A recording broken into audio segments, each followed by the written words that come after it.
Исәнмесез, Яңа ғасыр телеканалында турыдан-туры эфирда Татарстан хәбәрләре тапшыруы. Студияда Илгиз Шәккуров. Чыгарылышның төп темалары. Бүген Мәскәү районы судында шәхси мәктәпнең элеккеге җитәкчеләре эше каралды. Это было от 6 до 7, а потом просто каждый месяц из нас вытягивали деньги. Алар нәрсәдә гаепләнә? Тулырак Шулпан Касыймова. Югары сыйфатлы сыр җитештерү серләре. Мөмкиндә сырга кызыксынучы кибетләребез дә, потребительләребез дә күп. Сырга да, майга да. Илдә һәм республикада сыр җитештерү үзенчәлекләре хакында Инзилә Хөсәенова. Алтын куллы, киң күңелле, батыр йөрәкле.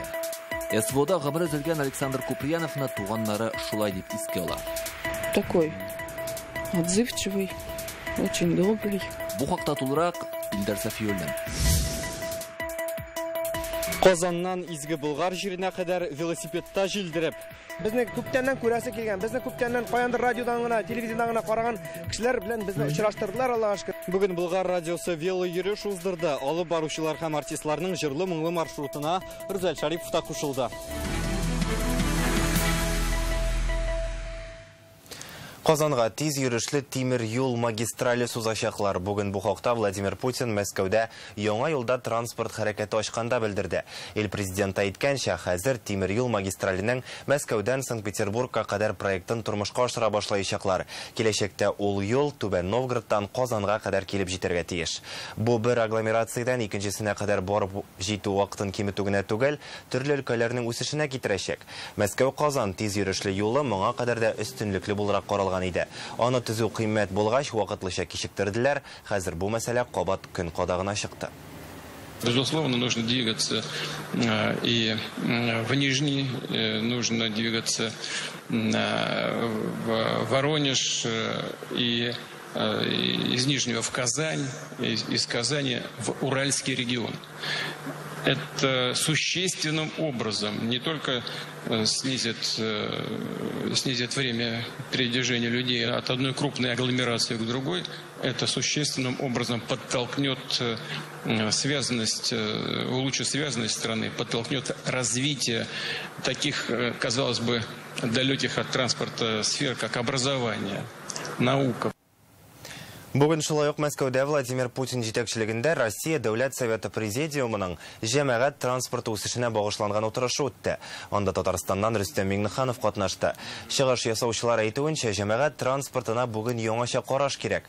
Автобусларны яңарту гына түгел, гомумән заманча таләпләргә туры китерү мөһим ди Россия президенты. Шәһәрләрдә генә түгел, район җирлекләрендә дә җәмәгать транспорты мәсьәләсе кискен тора. Аны хәл итәргә акча җитми. Бүгенгә Россия буенча 57 мең автобусны яңартырга кирәк. Татарстанга кайтсак, Казанда гына 263 автобусны алыштырасы бар. Алар инде 10 елдан артык хезмәт итә. Тузалар, маршрутка чыга алмыйлар. Владимир Путин министрлар кабинетына җәмәгать транспортын яңарту өчен чаралар күрергә кушты. Халык шәхси автомобильләрне күп сатып ала. Шул ук вакытта җәмәгать транспортына да ихтыяҗ бик зур диде ул. Автобуслар паркын яңарту өчен ул үзебезнең сәнәгать мөмкинлекләреннән файдаланырга киңәш итте. Һәм бу тармактагы тагын берничә проблеманы атады. Когда определяется источник финансирования, нужно будет четко сформулировать критерии обновления общественного транспорта. К примеру, автобусы – единственный на сегодня вид транспорта, который не имеет официально установленного срока службы. Странно даже это звучит, но тем не менее это так. Отмечу также, что в большинстве территорий заработная плата водителей общественного транспорта ниже, чем средняя по региону. И престиж профессии, конечно, падает.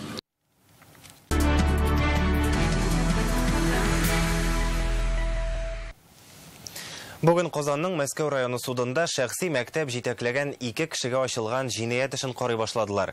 Алар лицензиясез эшчәнлек алып баруда һәм зур күләмдә акча үзләштерүдә гаепләнә. Исегезгә төшерәбез, Яңа Савин районында урнашкан уку йортында гауга 2022 елда килеп чыкты. Уку елы ахырында балалар аттестация үтә алмаган. Ата-аналар полициягә мөрәҗәгать итә. Елына 300 мең сум акча түләп, ярык тагарак алтында калдык диләр. Бүген мәктәпне гамәлгә куюда катнашып, зыян күрүченең берсеннән сорау алдылар. Алар табышка өметләнеп, берничә тапкыр бу проектка акча керткән була. Нәтиҗәдә акчасыз да калалар, оешмадан да чыгаралар. Суд залыннан Шулпан Касыймова. Ваша честь, просим повторить из зала суда массовой информации. Суд эшен карый башлаганчы гаепләнүче як журналистларны залдан чыгаруны сорады. Янәсе кымашаулаячакбыз. Әмма судья башка катнашучыларның фикерен һәм ачык утырыш булуын исәпкә алып, бу тәкъдимне кире какты. Бүген сорау алырга New School шәхси мәктәбен гамәлгә куючыларның берсе чакырылган иде. Алар бу эштә зыян күрүчеләр. Мы с супругом инвестировали свои денежные средства. 2021 елда без акчабызны яңа мәктәп ачу өчен инвестиция буларак керттек. Артем Краснов шәхси мәктәпләр шелтәре ачырга җыенуын белдерде. Берсе Азина микрорайонында эшли, икенчесен Меридиан урамында урнашачак диде. 2 миллион сумнан артык акча керттек. Соңыннан тагын берничә мәртәбә акча күчерүне сорады. Әмма моның өчен бернинди документ та бирмәде. Мәктәпнең лицензиясе бармы дип сорагач, сайттан карарга кушты. Әмма ул башка мәктәпнеке булган. Предполагалось на Меридиан 10 открыть еще одну. Шынлыкта булар икесе ике төрле уку йорты булып чыга. Азинада урнашкан школа будущего шәхси мәктәбе хуҗалары Эшмәкәр Хәйруллиннар. Алар безгә 2021 елда Артем Краснов дигән кеше мөрәҗәгать итте диләр. Яңа мәктәп ачуда ярдәм сораган. Эшмәкәрләр каршы килми. Хәйруллиннар әйтүенә караганда, ул чакта Артем Краснов аларга шәхси мәктәбегезнең сайтын ясап бирәм дип тә ышандыра. Лицензия документлары күчермәсен соратып алган. Соңыннан кызыксынучыларга школа будущего лицензиясын күрсәткәндә инде. Бу хакта узган ел ата-аналар гауга чыгаргач ачыклана. Чөнки ел ахырында аларның балалары аттестация уза алмады.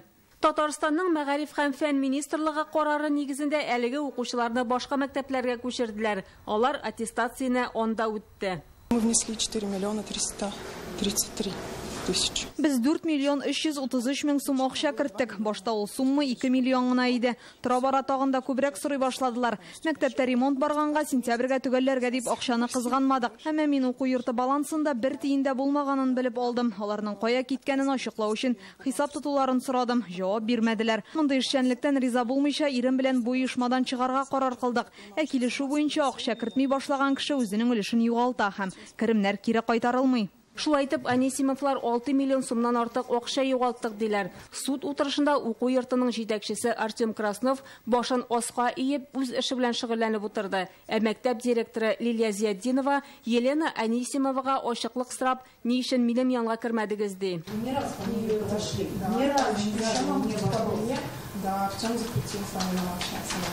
Артем Краснов 2 ел инде өй арестында утыра. Ә Лилия Зияддиновага шәһәрдән китәргә ярамый.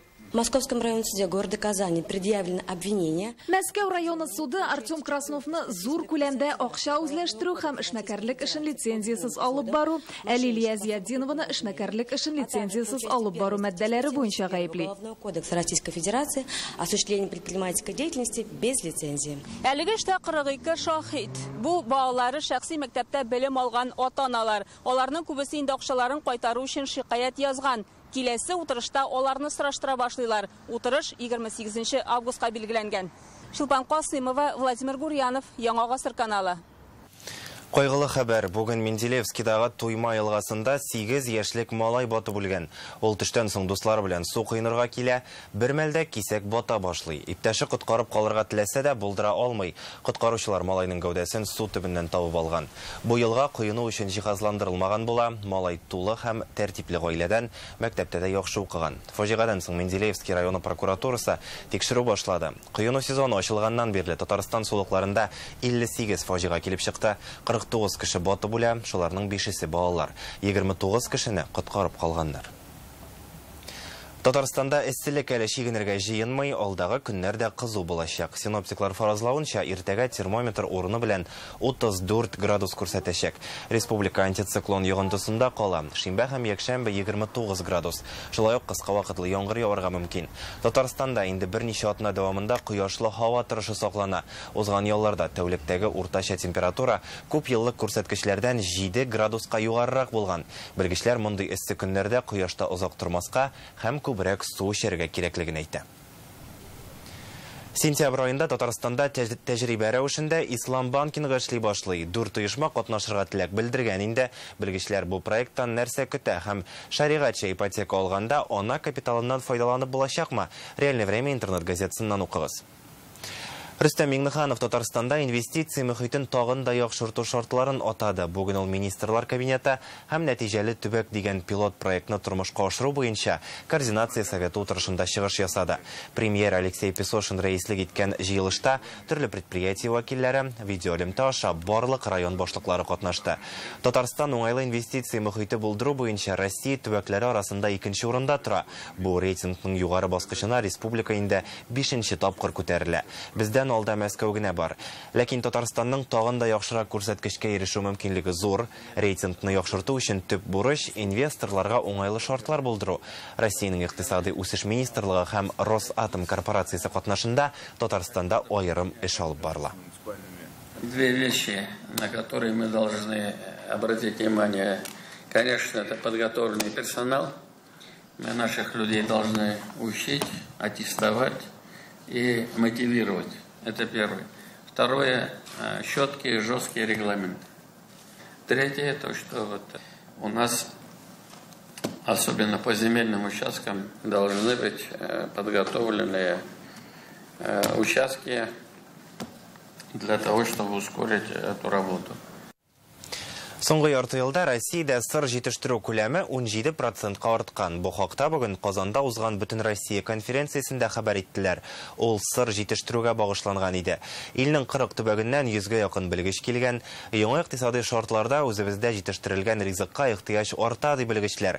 Импортка алмаш булдыру максатыннан сыр җитештерү күләмен арттырганнар заманча технологияләрдән файдаланалар. Яңа алымнарны өйрәнәләр. Татарстанда бик күп күләмдә сөт савыла. Шуңа күрә аны эшкәртү мөмкинлекләре безнең өчен бик мөһим. Очрашуда яңгыраган фикерләр турында Инзилә Хөсәйнова. Бүген монда залда да, коридорда да сыр турында сөйләшәләр. Россиянең сыр җитештерүчеләре Казанга әлеге өлкәдә тәҗрибә уртаклашу өчен конференциягә җыелдылар. Бу тармакта Пермь, Алтай крайлары, Воронеж, Мәскәү өлкәләре лидерлар рәтендә. Выход на новые возможности по сыроделию. Татарстанның Мамадыштагы сыр җитештерү заводын узган ел төзекләндергәннәр. Яңа җиһазлар кайтарталар, заманча алымнарны үзләштерәләр. Хәзер сырның 30лап төрен ясыйлар. Сможете ли вы сделать все виды сыра? Миңа алфавитның һәр хәрефенә башлана торган сыр җитештерә аласызмы дигән сорау биргәннәр иде.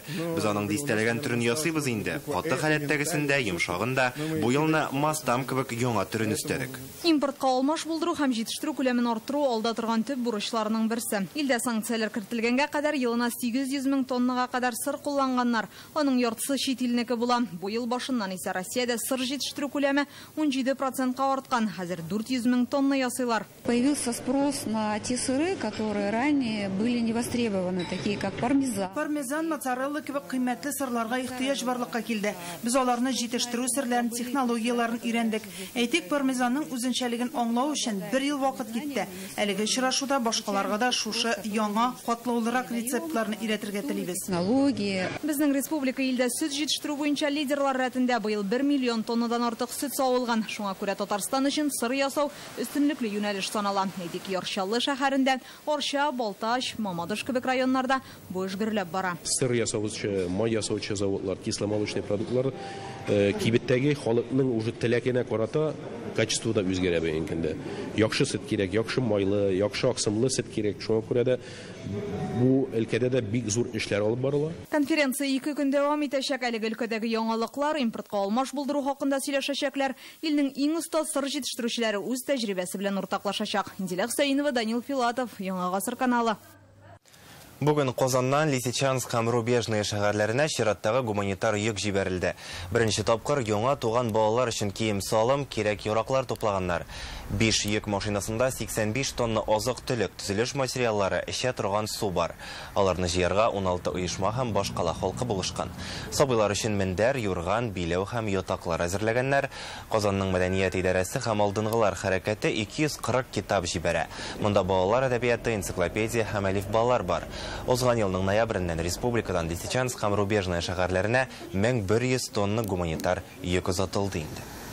Впервые отправляем гуманитарный поезд с грузом для новорожденных. Беренче тапкыр яңа туган балалар өчен гуманитар ярдәм җибәрәбез. Бу бик мөһим, чөнки тормыш дәвам итә, сабыйлар дөньяга килә, яшь әниләргә кирәк яракларны табуы авыр. Без бу мөрәҗәгатьне игътибарсыз калдырмадык. Вот это с удовольствием организовали, отправляем.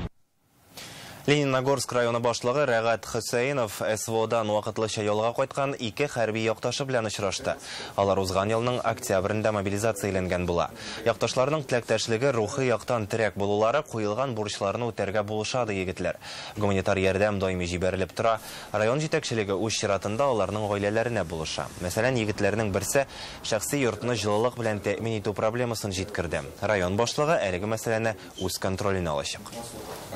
Посылки отправляют так, звонят, спрашивают, что надо. Даими рәвештә посылка җибәреп торалар. Шалтырату мөмкинлеге булганда хәлләрне белешәләр, рухи яктан теләктәшлек күрсәтәләр. Соңгы вакытта элемтәгә керү мөмкинлеге шикләнгән иде. Хатыным белән генә аралашып тордык. Я вот держу связь только с женой. Тапшыруыбызны безнең геройлар сәхифәсе белән дәвам итәбез. Без анда махсус хәрби операциядә Донбасс халкын яклап, гомерләре өзелгән Татарстан батырлары турында сөйлибез. Бүгенге репортаж Алабугада туып үскән Александр Куприянов хакында. Ул узган елның көзеннән СВО зонасында 430-нчы ату полкында хезмәт иткән. Август башында һәлак булган. Вафатыннан соң батырлык орденына лаек.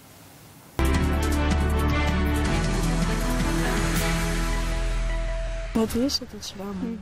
Бу Александр Куприяновның туган йорты, якын кешеләренең аның турында уйламаган көне юк. Кулларындагы альбомда махсус хәрби операциядә катнашкан батырның тормышы чагыла. Тушеная картошка с мясом он готовит.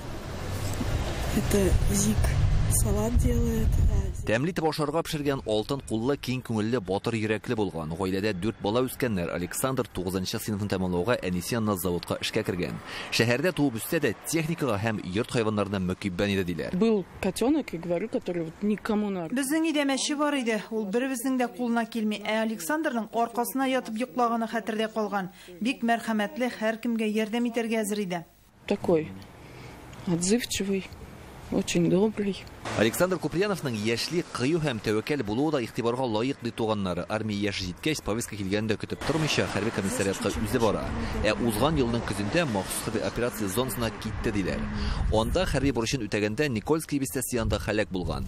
Владимир Путин карар нигезендә Александр Куприянов вафатыннан соң батырлык ордены иясе дип табыла. Я, говорит, не привык бегать. Я все равно раз родина признала. Александр качып йөри торган кеше түгел иде. Чакыралар икән, барырга кирәк, ватан алдындагы бурычны үтәргә диде дә китте. Ул чын батыр ир-ат. Мин аның белән бик горурланам. Екатерина менә шушы паркта Александр белән бергә йөргән чакларын искә төшерә. Кулында иренең хәрби баш киеме, исеме йөрәгендә. Аның турындагы якты хатирәләр күңел түрендә мәңге сакланыр ди. Очень уважал. Без аның белән 2016 елда таныштык, 2 елдан язылыштык. Мине бик хөрмәт итте. Беренче никахтан туган 2 улымны да үз балалары кебек якын күрде. Ул гаиләнең ышанычлы терәге иде. Это вот Саша в 3 классе. Александр Алабуганың 2нче мәктәбендә белем алган. Мөгаллимнәр әйтүенчә, аның чын ир, җаваплы кеше буласы башлангыч сыйныфларда ук күренгән. Һәр чак чиста киенеп йөрде, укуда да тырыш иде ди беренче укытучысы. Смелый мальчишка был и всегда вот такой отзывчивый. Ярдәмчел, кыю егет булуы истә калган. Аппак күлмәктән йөри иде. Александрга нинди сорау белән мөрәҗәгать итсәң дә битараф калмады. Мин укучым белән горурланам. Ул безнең хәтердә. Александр Куприяновның каһарманлыгы хакында яшьләр дә хәбәрдар булырга тиешләр мәктәптә. Биредә батыр егеткә багышланган истәлек тактасы куярга ниятлиләр. Алабугадан Илдар Сафиуллин, Алмаз Зятинов, Яңа гасыр каналы.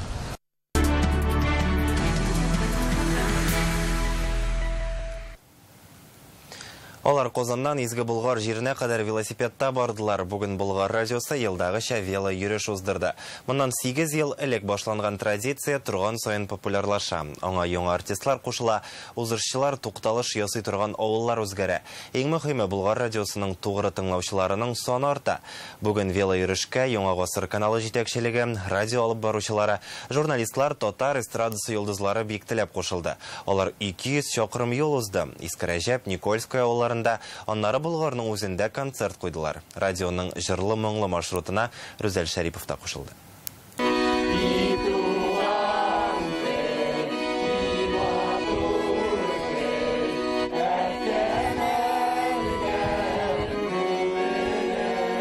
Иртәнге 5-нче ярты тыптын башкала урамнарын яңгыратып, Кремль янында туган тел җыры яңгырый. Казан Болгар арасын күркәм гадәт буенча шулай узырга әзерләнәләр. Люфтлар юкмы, тормозлар самый главный тотамы менә. Болгар радиосы алып баручысы Фаил Гыймадов вело йөрешкә тимер атын күптәннән әзерләп куйган. Олы юлга чыгуда куркытмый аны, чөнки велосипедта башкаладан Уфага кадәр дә барганы бар. Безнең Болгар радиосының үзенә күрә ел сайын көтеп алган бер бәйрәме дияр идем мин. Һәм гомумән мин ел буе велосипедтан төшмим дияргә мөмкин. Мин генә түгел, минем хезмәттәшләрем дә кайберләре велосипед белән эшкә киләбез, велосипедта йөрибез. Яңа гасыр каналының башкарма директоры орынбасары Данил Гыйниятов бу йөрешкә инде 7нче тапкыр кушылды. Ул елда финиш сызыгын беренчеләрдән булып уза. Бик хуплыйм менә радионың бу шундый ярышларын. Ул беренчедән ничектер менә коллективка бер иркенләп ял итәргә, табигатьнең матурлыгын күрергә тагын бер кат мөмкинлек бирә. Радио тыңлаучылар, радио алып баручылар белән, артистлар белән турыдан-туры авылларда очрашалар, әңгәмәләр коралар. Бу үзенә күрә зур бәйрәм. Болгар радиосының бу йөреше быел 8нче тапкыр оештырыла. Аңа ел сайын ТНВ, Шаян ТВ каналлары белән татар эстрадасы артистлары да кушыла. Бу дуслык күпере аша алар милләттәшләребезне берләштерә.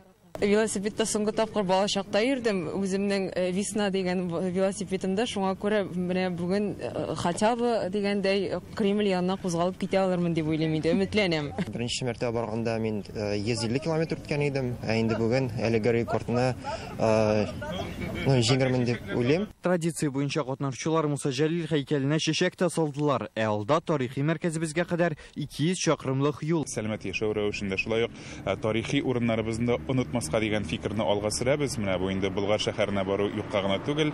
Без үзебез дә Болгар радиосы һәм инде шушы изге Болгар җирләре, ул безнең дәүләтчелегебез барлыкка килгән урыннар. Шуңа күрә без инде ел сайын шушында сәфәр кылабыз. Хәзер без Болгар шәһәренең үзәк мәйданында һәм инде кичке 5 тулырга берничә генә минут вакыт калып бара. Шуңа күрә велойөрыштә катнашучыларны каршыларга бирдә инде барысы да әзер диярдек. Әле кайберәүләр артистларны каршыларга дип Болгарга керү юлында ук велосипедларда чыккан. Biz koyabız da, rahatlanıp tınlayız. Kuşılıp jırlagan da bulabız şunda. Bu konsertlama jırlıyor, motor itip, şuları sililer. Ben Bulgar radyosunun saat 6'dan koyam. Таңның барысында. Артистлар бүген көн дәвамында Искәрәҗәп, Никольская авылларында да тукталып тамашачыларына җырлы бүләкләрен ирештерде. Һәм инде хәзердә Болгардагы район мәдәният йорты каршында алар радио алып баручылары белән бергә зур концерт куя.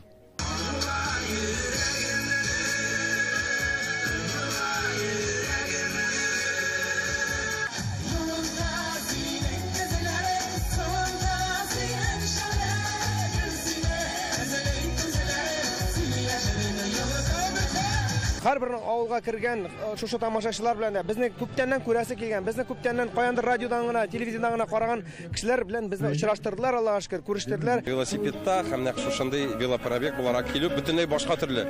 Монда икенче төрле дусларча атмосфера, рәхәт атмосфера, күңелле атмосфера. Мәйданда күрүебезчә, халык рәхәтләнеп күңел ача һәм инде радио алып баручылары, артистлар аларга бай җырлы, биюле программа әзерләгән. Һәм инде көчне дә ижадка дәртне дә алар нәкъ менә шундый очрашулардан ала икән. Рүзәл Шарипов, Ләйсән Саитова, Севина Васильева, Данил Филатов, Яңа гасыр каналы. Балалар өчен Глаголица халыкара бәйсез әдәби премиясенә иҗади эшләр кабул итә башладылар. Татар һәм рус телендә шигырь, хикәя язу осталыгы булган яшүсмерләр үз көчен сынап карый ала. Аларны 11 сентябрьгә кадәр конкурсның сайтына юлларга кирәк. Аның үзенчәлекләре турында бүген матбугат конференциясендә оештыручылар, жюри әгъзалары һәм узган елгы җиңүчеләр сөйләде. Катнашучыларның яше 10ннан 17гә кадәр финалга чыгучылар өчен бер атналык әдәби лагерь оештырачаклар. Анда әдәби укулар була, мастер-классларда катнашып язу серләренә төшенәчәкләр. Шунда ук егетләр һәм кызлар әсәрләр язып карый. Бу җиңүчеләрне ачыклау өчен төп таләп булып тора да. Конкурска җибәрелгән әзер язма буенча гына бәяләмиләр. Җиңүчеләрне бүләкләү тантанасы ноябрь ахырына билгеләнгән. Аларга планшетлар, гран-прига бәллүр ябалак биреләчәк. Быел әдәби премия 10нчы тапкыр уза. Шушы вакыт эчендә анда Россия төбәкләре һәм 30 чит илләрдән 8 меңнән артык бала катнашкан. Бүген оештыручылар катнашучыларның хаталарын атады, теләкләрен җиткерде. Куркырга ярамый. Бигрәк тә менә Казан мәктәпләре буенча. Казан мәктәпләрендә соңгы вакытта мәктәпләренә бик аз киләләр. Әдәбият укытучыларының игътибарында да әдәби түгәрәкләр дә бардыр инде, иҗади түгәрәкләр. Менә шушы безнең критерияларга якынрак китереп, әзерләргә тырышсыннар иде. Типовый шигырь әдәбияты дигәндә татар халкы, мин татар, мин болай түбәтәй киям, китеп барайын шулай. Яки анда мин Татарстан безнең бик матур, мин аны яратам. Менә шундый текстлар килә гадәттә. Менә Ләкин былай да язырга була. Ләкин аның үзенчәлеген әйтегез. Ни өчен яратасың Татарстанны? Ни өчен син татар булуың белән горурланасың? Менә бер ягын күтәреп, шуны ачып бирсеннәр иде. Татарстан хәбәрләренең иҗат төркеме бүгенгә үз эшен тәмамлый. Хәзер реклама чыгарылышы, аннары һава торышы турында мәгълүмат булачак. Исән-имин булыгыз.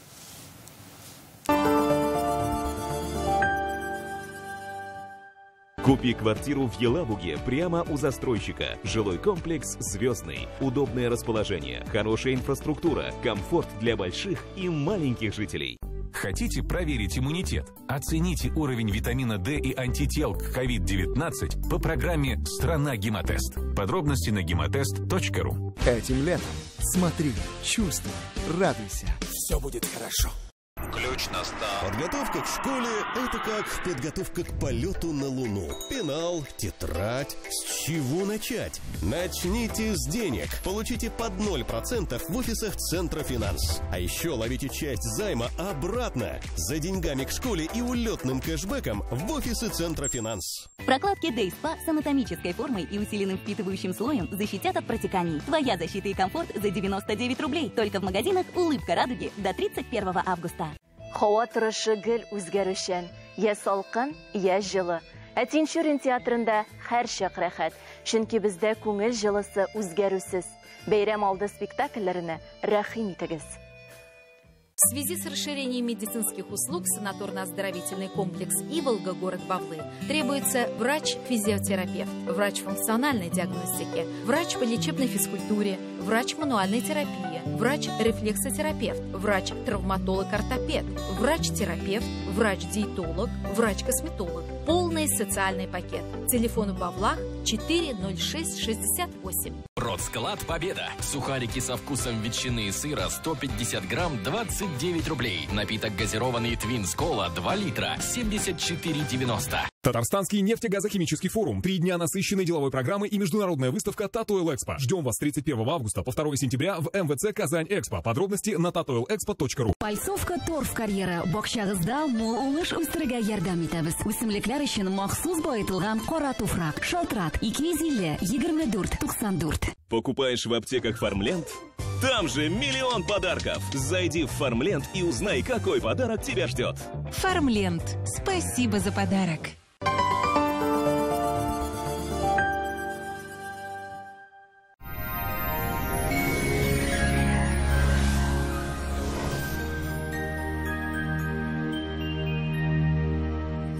Аверсбанка шәхси затларга һәм корпоратив клиентларга банк хезмәтенең барлык төрен күрсәтә. Бизнес өчен банк расчет касса хезмәте, кредит, банк гарантияләре һәм акчаларны эффектлы куллану алымнарын тәкъдим итә.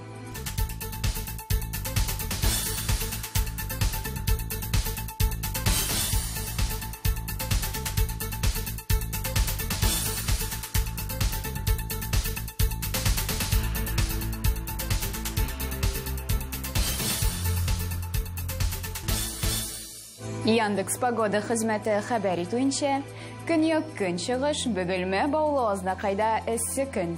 Явым-төшем ихтималы зур түгел, температура көндез якынча 32 градус жылы, төнлә 19 градуска кадәр. Төньяк көнчыгыш Түбән Кама яршалы Алабугада һава температурасы 33 градуска кадәр күтәреләчәк, төнлә уртача +17 градус. Республиканың төньяк өлешендә Актаныш, Әгәрҗе, Менделеевскида алмашынучан болытлы көн, көндез уртача температура +32 градус, төнлә 15 градуска кадәр жылы. Төньяк көнбатыш Арча, Кукмара, Балтачта язучан болытлы һава, көндез якынча температура монда да 32 градус жылы, төнлә +16 градус. Көньяк көнбатыш Болгар, Буа, Чүпрәледә явым-төшем ихтималы зур түгел. Көндез якынча температура 31 градус жылы, төнлә 20 градуска кадәр. Чистай, Әлмәт, Мамадышта эссе көн. Көндез уртача температура 33 градус жылы, төнлә +16 градус. Республикабызда янгын куркынышы саклана. Ут белән эш иткәндә сак булыгыз. Башкалабыз Казанда алмашынучан болытлы көн, явым-төшем ихтималы зур түгел. Көндез 33 градуска кадәр жылы, төнлә якынча температура +19 градус. Жил уртача тизлектә. Атмосфера басымы төрекемеш баганасының 758 мм тәшкил итә. Һаваның чагыштырмача дымлылыгы 52%. Җирнең магнит кыратыныш